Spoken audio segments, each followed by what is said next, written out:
D'aquesta època, el més fotut va ser la primera vegada que vam anar a declarar, el dia 1, a Madrid. O sigui, el dia 1 vam baixar a Madrid, ens vam rebre la notificació a finals d'octubre. El dia 1, que era Tots Sants, vam baixar a Madrid, vaig baixar amb cotxe conduint jo. I bueno, els altres companys els van posar a la presó tots. Llavors nosaltres ens van donar una setmana més, aquella setmana vam estar sota custòdia policial, 2 policies a les 24 hores, si anaves a comprar et seguien i tot això. Havíem estat en contravigilància feia mesos i per tant teníem els del CNI i els dels Mossos perseguint-nos. Però aquella setmana va ser dura perquè els companys ja estaven a la presó, tots vam fer la bossa per anar a la presó per si de cas, i aquella setmana sí que la recordo molt fotuda. I a més, el dia que anàvem a declarar per primera vegada, el dia que arribàvem a Madrid, el dia 1, em va trucar la Meritxell Borràs, que som molt amics, i ella estava fora, era a les exiliades, i em va dir, Lluís, faré el que em diguis tu, perquè et tinc per bon amic i que tindràs criteri, baixo o no baixo a declarar?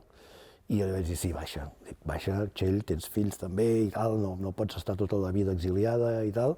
Va baixar i la van fotre a la presó. I els mesos que va estar a la presó la Txell, que després la van deixar sortir, ho vaig passar molt malament. Ella ho explica en el seu llibre, que ho entenia perfectament i que no era culpa meva i tot això, però jo ho vaig passar molt malament per tots, però especialment per ella. El Jordi Turull és com un germà per mi, i jo per ell. I durant 20 anys hem estat, a més ens avenim molt, amb tot.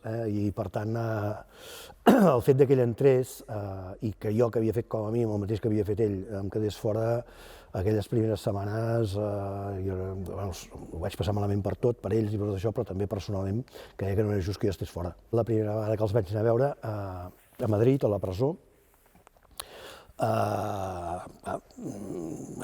jo havia anat moltes vegades a la presó com a advocat i amb el vidre i tot això, però em vaig fer un tip de plorar que no els vaig ajudar gens, perquè és que no vaig poder. Els primers 10 minuts em van haver de consolar ells i no me'n sabia venir, I, bueno, va ser dur. Va ser dur i està sent molt dur, perquè encara més miro d'anar-los a veure, i tant amb els amics com també la Carme Forcadell, que vam fer molt bona relació, i estan a la presó encara.